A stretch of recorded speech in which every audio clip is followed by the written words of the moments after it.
Hello, it's Tristan here from Seafront, and today here I'm with Nigel from Kenzuko, and we're just outside Maritime House, just in Great Yarmouth, and it's a project he's just bought to take on. But today we're going to be running through how to find commercial tenants and possibly add value to property. Yep, great. So, shall we head on inside?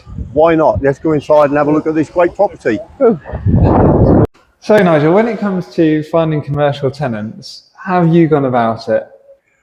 Well, really particularly on this one, because we're in a cafeteria here. So what we did in particular, we headhunted. We went to every eating place in and around this area. Okay. And we actually looked and spoke to a lot of people. In actual fact, the people that are going to take this cafeteria on used to have another establishment somewhere else that wasn't doing so well. Okay. And so they were really keen on coming on board here. So we wanted someone who's got experience, someone who's already in the game. But on this occasion, we headhunted. We went out and knocked on all the doors and found people that were keen to get on board with us. To be fair, I did exactly the same with my property on King Street in Norwich, and it's actually just by going door to door. You can find people who are already successful. Yes. And actually, when it comes to later on adding value to the property, if they can already do it and demonstrate they can do it, then you're going to be in they're already talking the same language. So and also you're actually getting an opportunity to see what they're doing. Yeah. So you get a bit of confidence, and you've just not got someone that is rocking up saying, yeah, we can do this, and they've got no idea. So how did you work out what kind of tenants you thought might work in this building to then because obviously there's lots of different angles and ways to put it together?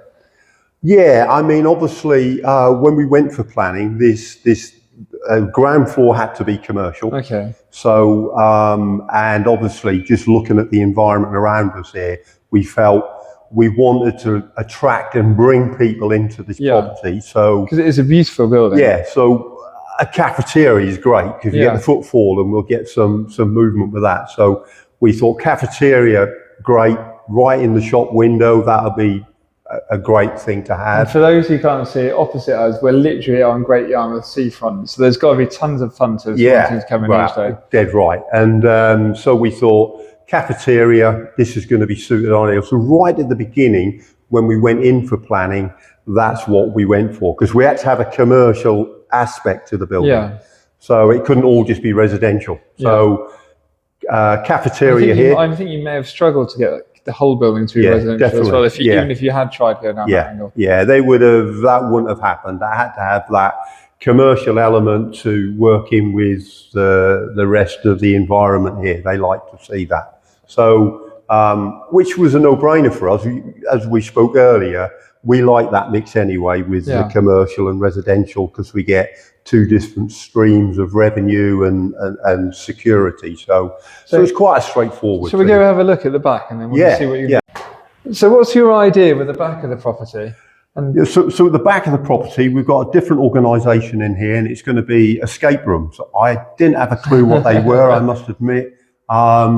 But there is already an operation out on the seafront with that and we've been there and had a look, and so it's really interesting, and a sort of a puzzles and escaping out of various rooms, having to do various sort of tasks and this sort of thing. So got that. We had many people here, by the way, looking at different options. So what made you choose the escape route plan? It's different. We love different quirks and different things. And again, it just seems to work. And it's part of the Great Yarmouth sort of community out there. And we wanted to... I guess if they've already got a successful business, then you must have been looking at that when it came down to who the tenant was. We were amazed by it. We were amazed by the footfall that they've had in their current business and just the sort of revenue that it generates. So they were really keen. Is this going to be an increase in size for them? Definitely, major.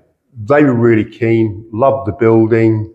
Again, we get back to that. We headhunted that person as well, and we got the opportunity to look at their operation, get a feel for them. Got on board. That's got to be a great tip. I don't think anyone's ever told me. Is actually just go knock on doors, speak to potential tenants, and go from there. I just can't. So, are you tying them into leases? Yes. So cafeteria they'll be on a full repair and lease in here, as well as escape rooms in here, and they're obviously taking the basement as well. So they're all on separate leases. So that's great, you know, for us. And then, so are you getting them on for say 5 years, 10 years, or what kind of security of tenure? Yeah, I mean, we're probably just going to keep them around the 6 year. I think we get into 7 years plus. We get into you have to register them. You're getting into registering and that sort of stuff. So we want to keep it simple. Yeah. Both parties, you know, we've gotten really well with them. I mean, we can't say enough. You know, getting to know your tenants and getting comfortable with them. Something I like as well, they're also giving something up where they are.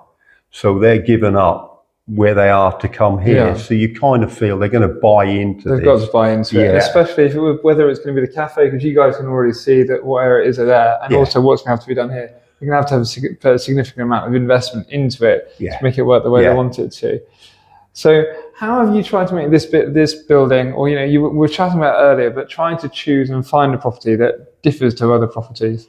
Yeah, I mean, you know, David, my business partner, we like quirky properties. We don't like the square box, because we like something that's a bit different, a bit challenging even, you know, because for us it gives us a wider net of tenant, if you like, you know.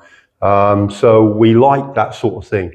So anything that looks odd, we'll have a look at, you know. So we'll have a look at, and we'll see if we can make it work. It gets the mind working. And I just think when you get out of that comfort zone, you'll be surprised what you can do. Yeah, and it's amazing is when you look at the outside of this building, they're not going to be building anything like this anytime soon. No. So yeah, definitely buy a bit of history. Yeah. And then did you, when you did it, you started looking for tenants, did you put signs in the window, or was it literally just knocking everyone's doors and trying to see who's around? Just knocking on doors. Just knocking on doors. Just knocking on doors, speaking to people. Yeah, just getting out there. Well, I think being proactive like that is what a lot of people forget, because you look at high streets or places, and even around here, there's sites and properties that are sitting empty, even actually just across the road. And surely just by being a bit more proactive, that's how. I mean, we went out there. We looked at. You know, we looked at every operation that's out there, and we got a feel for it, and we tried to see if there was some gaps in the market. Doing research online, there's a lot of information out there now, and just speaking to people, as many people as we felt could give us some input of some sort, just speaking to them. Alrighty. Well, thank you very much for that. We've got a few other videos coming up for you guys, so it's running through with Nigel, so stay tuned. Every other week we'll be releasing a video that kind of talks about what you can do with property, how you can work with commercial property, empty properties, and various other bits. So hopefully you'll stay tuned, like this video and subscribe, and hopefully you'll come back for a bit more. Cheers. Yeah, guys, make it